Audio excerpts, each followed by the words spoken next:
अस्सलामुअलैकुम everyone, welcome back to my channel and welcome to another vlog. तो जी कैसे हैं आप सब लोग? होपफुली आप सब ठीक ठाक होंगे।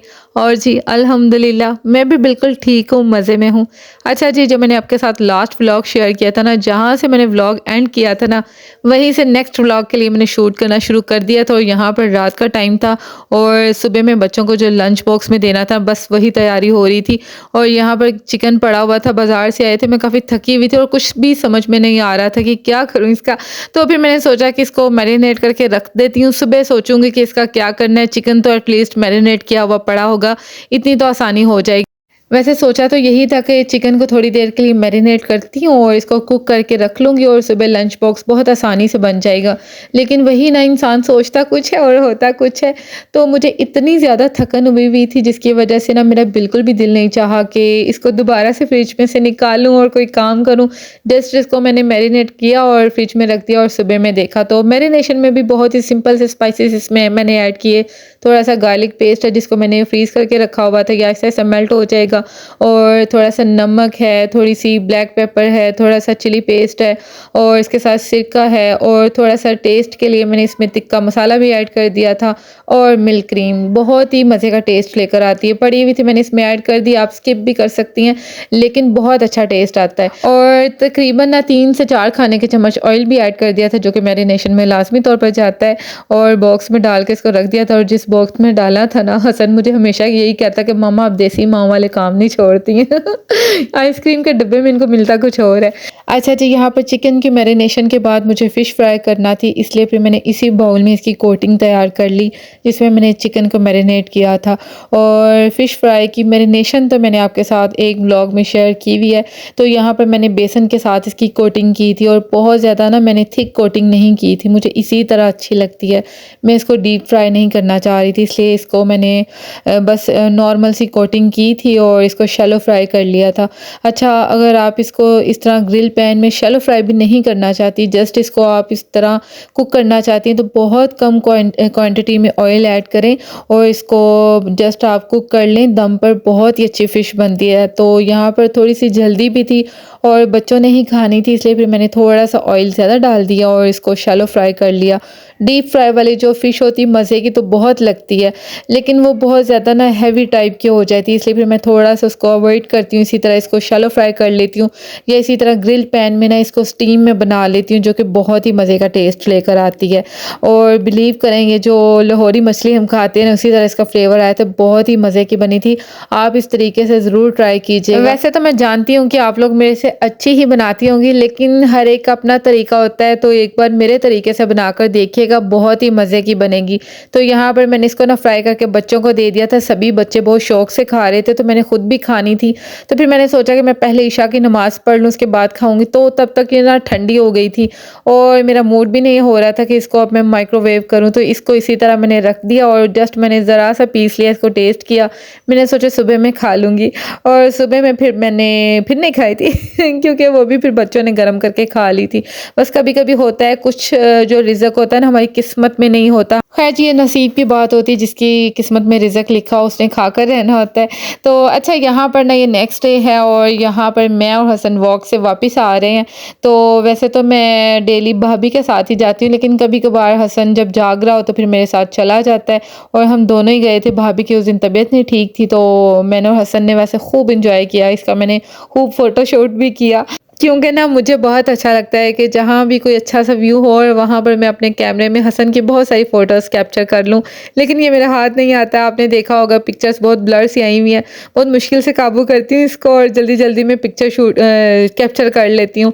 खैर जी, घर आने के बाद फ़ौरन से पहले किचन में जाना होता है, क्योंकि सुबह-सुबह तो मैं कहती हूँ हर मदर की 200 पर स्पीड लगी हुई होती है कि जल्दी-जल्दी हर काम करना होता है, नाश्ता भी बनाना होता है, लंच बॉक्स भी बनाना होता है, बच्चों को भी देखना होता है। तो यहाँ पर चिकन को ना मैंने थोड़ा-सा स्टीम दे लिया था ताकि जल्दी से ये फ्राई हो जाएगा, वरना अगर इसको वैसे ही मैं फ्राई करती ना तो टाइम ज़्यादा लग जाना था और इतना ज़्यादा टाइम होता भी नहीं है सुबह में। तो यहाँ पे मैंने मस्टर्ड ऑयल को गरम कर लिया था लौंग के साथ, इसके साथ ना इसकी स्मेल वगैरह बिल्कुल ख़त्म हो जाती है। और और मस्टर्ड ऑयल तो बच्चों के लिए बहुत अच्छा होता है। अच्छा, एक और चीज़, चिकन को मैंने स्टीम किया था ना, इसको फ़ौरन से मैंने फ्रीज़र में रख दिया था ताकि थोड़ा-सा ठंडा हो जाए। अगर गरम-गरम हम फ़ौरन से इसको कोट करें ना, तो जो भी कोटिंग करें और इसको ऑयल में डालें ना, तो ये फ़ौरन से उतर जाती है। तो वो बहुत अजीब-सा इसका फ्लेवर हो जाता है। इसको मैंने ठंडा करने के बाद अंडे के साथ अच्छी तरह से कोट किया। इसके बाद इसको मैदे के साथ कोट करना है। अच्छा, मैदे के साथ इसको कोट करने के लिए ना मैंने इसी तरह बाउल में डाल दिया है और इसको अच्छी तरह सिंक में ना मैंने अच्छी तरह से, जैसे हम चावल छँटते हैं, इसको अच्छी तरह से मिक्सिंग कर लेनी है। तो इससे क्रम्स भी बहुत अच्छे बनते हैं और बहुत जल्दी से कोटिंग हो जाती है। एक-एक पीस को अलग-अलग पकड़ें और इसको कोट करें, वो थोड़ा-सा टाइम टेकिंग होता है। अच्छा, तो वो भी वैसे भी क्रम्स बनते हैं, लेकिन इस तरह थोड़ा-सा शॉर्ट टाइम में फिर ये जो टिप है ना, बहुत काम आने वाला है। तो यहाँ पर ऑयल में इसको हमने फ्राई कर लेना और अगर इसको मैं डायरेक्ट इस तरह अगर चिकन को स्टीम ना देती, डायरेक्ट फ्राई करती ना, तो ये भी थोड़ा-सा टाइम टेकिंग था और सुबह-सुबह बहुत कम टाइम होता है। तो बस जल्दी में मुझे उस दिन कुछ समझ में नहीं आ रहा था, इसलिए फिर मैंने बनाया था। पहले तो मैंने सोचा था कोई शवारमा ब्रेड के साथ इनको दे देंगे और चिकन को मैं इसी तरह इसको पैन में पकाकर अच्छी तरह से जिस तरह हम शवारमा बनाते हैं तो बना लूँगी। लेकिन ऑन द स्पॉट कभी-कभी इंसान को समझ नहीं आती है ना, तो बस ऐसा ही हुआ था। लेकिन बच्चे माशाल्लाह से इतने ज़्यादा खुश हो गए थे जब इनको साथ में फ्राइज़ या पोटैटोज़ इस तरह फ्राई मिल जाए ना, तो ये और ज़्यादा हैप्पी हो जाते हैं। तो बच्चों की हैप्पीनेस के लिए तो फिर मुझे फ़ायदा हो गया था। तो बस जी, इनको लंच बॉक्स दे दिया और इसके बाद ना मेरा रोज़ा था और मैंने तो नाश्ता नहीं करना था, भाभी नाश्ता बना रही थी अपने लिए। तो फिर मैंने सोचा कि मैं आपके लिए अपने विंटर्स के जो ड्रेसेस हैं इनकी वीडियो शूट कर लेती हूँ। तो फिर मैंने ये जो विंटर्स के जो ड्रेसेस सिलकर आए हैं, तो मैंने सोचा पहले ये आपको दिखा दूँ। इनको मैंने वॉश करना था क्योंकि जब भी ये टेलर्स के पास से आते हैं ना, तो इनको मैं वॉश करके फिर ही पहनती हूँ, पता नहीं क्यों तसल्ली नहीं होती है। तो यहाँ पर ये मेरा ज़लबरी का ड्रेस है जो कि लास्ट ईयर मुझे गिफ्ट में मिला था, मेरी आंटी ने मुझे गिफ्ट किया था। तो इस साल इसको मैंने सिलाई करवाया है। तो यहाँ पर ना मैं आपको दिखा रही हूँ कि मैं बहुत ही सिंपल तरीके से ड्रेसेस जो है ना वेयर करती हूँ, जो कैजुअल भी यूज़ हो जाते हैं, कहीं आने जाने के लिए भी यूज़ हो जाते हैं। बस मेरी ड्रेसिंग बहुत सिंपल होती है और यहाँ पर मुझे दिखाने भी नहीं आ रहा किस तरह आपको ये दिखाऊँ। तो इसका जो दुपट्टा था ना, इसको मैंने कोई लेस वगैरह नहीं लगाई, बहुत भारी हो जाती है। एक तो ये विंटर्स के जो ड्रेसेस होते हैं वैसे ये भारी थोड़े से वेट में होते हैं, चाहे जितनी मर्ज़ी हम लाइट वेट में ले लें, थोड़े से भारी होते हैं। तो बहुत सिंपल से इसको मैंने स्टिच करवाया। ये 2 पीस में था, ट्राउज़र मैंने अलग में लिया था, जो ज़लबरी का आपको दिखाया है ना। तो यहाँ पर ये जो सेकंड ड्रेस है, ये मैंने परचेज़ किया इसी सीज़न में मैंने इसको परचेज़ किया है। तो ये ज़रा फ़ोकस करके आपको मैं दिखा रही थी, कैमरे को फ़ोकस किया था। तो यहाँ पर इसके ना मैंने प्लेट्स डलवाई हैं इसके फ्रंट पर, गले के नीचे। तो इतनी ज़्यादा ये प्रोमिनेंट तो नहीं हो रही है, लेकिन कैमरे में कुछ कम ही नज़र आ रही है, लेकिन ओरिजिनल में अगर इसको मैं देख रही थी ना, तो बहुत अच्छी लग रही थी। और बहुत सिंपल सा इसका गला है। और अच्छा, मैं जब भी गला बनवाती हूँ ना, इस तरह राउंड में जब भी गला बनवाऊँ, तो बैक से भी वैसे ही टिकन के साथ बनवाती हूँ और फ्रंट से भी मुझे इस तरह बहुत अच्छा लगता है। और इसके चाक और दामन पर मैंने थोड़ी सी बिल्कुल ज़ीरो साइज़ की लेस लगवाई थी, थोड़ा सा ना अच्छा लगे, क्योंकि ये लिनन स्टफ़ में था तो फिर बहुत लाइट वेट होता है, तो थोड़ा सा वेट में अच्छा लगता है, क्योंकि इसका वेट तो लाइट होता है ना। और ये कट्स वाले बाजू रखवाए थे। अच्छा, मैं जब भी स्लीव्स बनवाती हूँ ना, सबसे पहले इस चीज़ का ख्याल रखती हूँ कि वज़ू करने के लिए ऊपर होते हैं या नहीं, क्योंकि मुझे बहुत ज़्यादा इरिटेशन होती है। कभी-कभार ऐसा होता है गर्मियों में कि मेरे 1-2 ड्रेस ऐसे बन गए थे कि जो कि मुझे वज़ू करते हुए बहुत ज़्यादा परेशानी होती थी, फिर शर्ट चेंज करना पड़ती है। और कभी-कभार तो इंसान इतना सुस्त पड़ जाता है ना कि बहाना मिल जाता है कि बाजू ऊपर नहीं हो रहे तो वज़ू नहीं होगा, तो नमाज़ छोड़ देते हैं। इसलिए फिर इस चीज़ का ख़ास ख्याल रखती हूँ। तो जी, ये मेरा थर्ड ड्रेस है जो कि मैंने बहुत ही सिंपल स्टिच करवाया, और ये इसलिए सिंपल है क्योंकि ये मैंने सिर्फ़ और सिर्फ रात में पहनने के लिए, क्योंकि विंटर्स में आपको पता है कि खद्दर स्टफ़ के होते हैं, थोड़े से भारी स्टफ़ के भी कुछ ड्रेसेस होते हैं जो कि रात में बिल्कुल भी हम पहनकर सो नहीं सकते हैं। तो इसलिए इसको स्टिच करवाया। इसकी शर्ट बहुत ज़्यादा शॉर्ट है और मैं शॉर्ट शर्ट्स बिल्कुल भी वेयर नहीं करती हूँ, इसलिए इसको मैंने सिंपल सा सिलवाया ताकि रात में इसको पहनकर ईज़िली इंसान सो जाए। अच्छा जी, यहाँ पर ये जो हम जिस दिन हम मार्केट गए थे, मैंने आपको बताया था कि आपके साथ शेयर करूँगी कि मैं क्या लाई थी मार्केट से। तो ये मैंने अपना एक ड्रेस लिया था, ये भी खद्दर स्टफ़ में है, लेकिन बहुत लाइट वेट है, जैसे बिल्कुल लाइट वेट में खद्दर होती है ना, इस तरह में है। ये बहुत ही अच्छा लगा था और इसका मुझे डिज़ाइन बहुत अच्छा लगा था।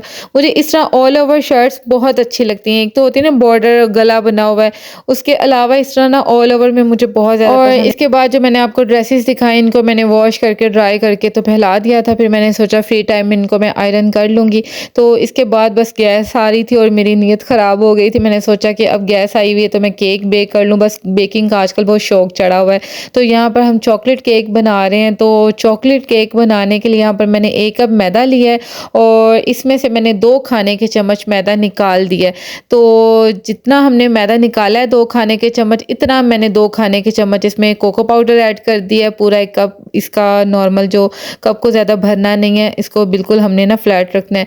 तो इसके बाद इसमें हमने ऐड करना है 1 टीस्पून, इसमें मैंने ऐड किया है बेकिंग पाउडर और थोड़ा-सा इसमें मैंने बेकिंग सोडा ऐड किया 1 पिंच से थोड़ा-सा ज़्यादा, और 1 पिंच इसमें मैंने सॉल्ट ऐड किया है। इसको हम इस तरह मैं प्लेट में सारा कुछ ना मिक्स करके एक साइड पे कर दूँगी और यहाँ पर ये मुझे कप दोबारा से चाहिए, क्योंकि जिस क्वांटिटी में हमने मैदा और कोको पाउडर डाला है इसी क्वांटिटी में हमने इसमें चीनी ऐड करनी है और इसका पाउडर ऐड करना है। पाउडर ही ऐड कीजिएगा, इससे ना ये बहुत जल्दी डिज़ोल्व होती है और वैसे भी ना थोड़ा-सा आपकी बाजू भी नहीं थकते इसको बीटिंग में, क्योंकि ना सिर्फ 10 मिनट के लिए हमने बीट करना होता है, लेकिन इतने बाजू थक जाते हैं ना, मेरे तो शोल्डर्स में दर्द होना शुरू हो जाता है, लेकिन मैं फिर भी बाज नहीं आती हूँ। अच्छा, यहाँ पर मुझे एक और बात आपको बतानी थी जो कि वीडियो का स्टार्ट में मेरे माइंड से बिल्कुल निकल गई, कि आपने पूछा था कि मेरी आवाज़ कितनी क्लियर आती है और किस तरह इसकी एडिटिंग करती हूँ, किस तरह वॉइस ओवर करती हूँ कि मेरी आवाज़ इतनी क्लियर आती है। तो केक की रेसिपी तो आपको समझ आ रही होगी, तो ड्राई इंग्रेडिएंट्स तो मैं आपको बता चुकी हूँ, बाकी साथ-साथ आप देखते रहिएगा। लेकिन जो बात आपको आंसर देना ज़रूरी है, ये मैं आपको पहले बता दूँ कि मेरी एक सिस्टर ने पूछा है कि मेरी आवाज़ इतनी ज़्यादा क्लियर कैसे आती है, मैं कौन-सा माइक यूज़ करती हूँ? तो सिस्टर, मैं कोई भी माइक यूज़ नहीं करती हूँ, मैं जस्ट मोबाइल का ही माइक यूज़ करती हूँ। मोबाइल को पास करके ना मैं बोलती रहती हूँ, क्योंकि भई जो अलग से माइक लेते हैं ना, उस पर तो मेरे बहुत ज़्यादा पैसे वेस्ट हुए थे। जब मैंने स्टार्ट में व्लॉगिंग शुरू की थी ना, मैं वही लेकर आती थी। मुझे इतना आइडिया नहीं था कि मोबाइल से भी बहुत अच्छी आवाज़ आ जाती है। तो कभी मैंने 2000 का माइक ले लिया, कभी 1500 का ले लिया, ऐसे मेरे पैसे वेस्ट होते रहे और वो बहुत जल्दी ख़राब हो जाते हैं। तो इसलिए उनका तो मैंने झंझट ख़त्म किया। तो इसके लिए आसान तरीका यही है कि आप मोबाइल को पास करके बोलें, आपके पास कौन-सा मोबाइल है, ये आप देखिएगा कि आपके मोबाइल का माइक कैसा है। मेरे मोबाइल का तो माइक अल्हम्दुलिल्लाह अच्छा है। हो सकता है आपके पास मेरे से भी अच्छा मोबाइल हो तो उसका माइक भी डेफ़िनेटली अच्छा होगा। तो आपने एक और चीज़ करनी है कि मोबाइल को तो पास करके आपने बोलना है।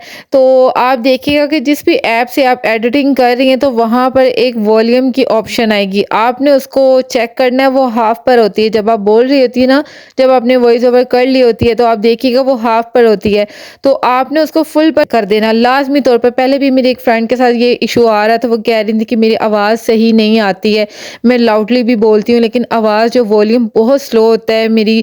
उनकी जो व्यूअर्स थी, वो देखने वाले, वो ये कहती थी कि आवाज़ बहुत कम आती है। वो इस वजह से होती है कि आप वो वॉल्यूम को फुल नहीं करती हैं। आपने वो लाज़मी तौर पर उसको फुल करना है, फिर आपने उसको सेव करना है, जो भी आप वीडियो एडिटिंग कर रही हैं। खैर जी, यहाँ पर आई होप आपको समझ आ गई होगी। अगर समझ नहीं आई तो आप दोबारा से कमेंट कीजिएगा, मैं आपको स्क्रीन वीडियो बनाकर तो शेयर कर दूँगी, फिर हो सकता है आपको सही तरह से समझ आ जाएगी।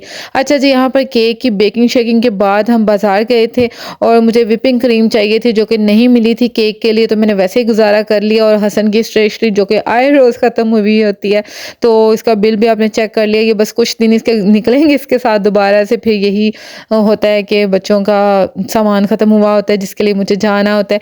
अच्छा, यहाँ पर मैंने चॉकलेट गनाश बनानी थी व्हिपिंग क्रीम के साथ, जो कि मुझे मिली नहीं थी। फिर मैंने इसको दूध के साथ ही बना लिया, क्योंकि ना हसन ने बहुत ज़्यादा ज़िद लगाई हुई थी कि इसने अपनी अकेडमी वाले टीचर के लिए केक लेकर जाना था, तो मुझे इसे रेडी करना था। तो मैंने बस इसको गुज़ारा लाइक कर दिया। और यहाँ पर मुझे ना केक की कटिंग नहीं ठीक से आती, तो मैं कोशिश कर रही थी। पहले तो मैं भाभी की मदद लेती थी, फिर मैंने सोचा कब तक मदद लूँगी, खुद करना होगा। तो मैंने फ़र्स्ट टाइम ट्राई किया, इसकी कटिंग की और बहुत अच्छी हो गई थी अल्हम्दुलिल्लाह। जो काम हम अपनी लगन से, शौक़ से, मेहनत से करें ना, तो उसमें अल्लाह ताला बरकत ज़रूर देता है, ये तो मेरा मानना है। लेकिन कभी-कभी हम अपनी नीयत ख़राब कर लेते हैं, सोचते हैं कि हो सकता है हमें हमसे ना हो, वो बस हमारी सुस्ती काहली होती है। तो यहाँ पर चॉकलेट गनाश माशाल्लाह से अच्छी बन गई थी, बस इसकी साइड्स कवर्ड नहीं हुई थी, जिसकी वजह से मुझे केक इतना ना अच्छा नहीं लग रहा था, इसकी लुक अच्छी नहीं लग रही थी, क्योंकि इससे साइड्स कवर नहीं होनी थी, वो तो व्हिपिंग क्रीम से ही कवर होनी थी, जो कि मुझे मिली नहीं थी। हमारे सिटी में बस यही इशू है कि जो भी अच्छे ब्रांड की कोई भी चीज़, क्वालिटी की अच्छी चीज़ चाहिए हो, वो मिलती ही नहीं है, बस ये प्रॉब्लम आ जाती है। नहीं तो मैं हो सकता है इस तो चंगे काम कर लूँ। तो यहाँ पर जी केक की पैकिंग हो गई थी और दूसरा केक मैंने ये बेक किया था, हसन ने अपनी अकेडमी टीचर के लिए लेके जाना था और उनके के रिव्यूज़ भी आप यहाँ पर चेक करें कि उनको बहुत ज़्यादा पसंद आया था, जिसकी मुझे बहुत ज़्यादा खुशी भी हुई थी। बाज़ार से हम ये मैजिकल थर्मस लेके आए थे जो कि जादू से हमें पतला कर देगा।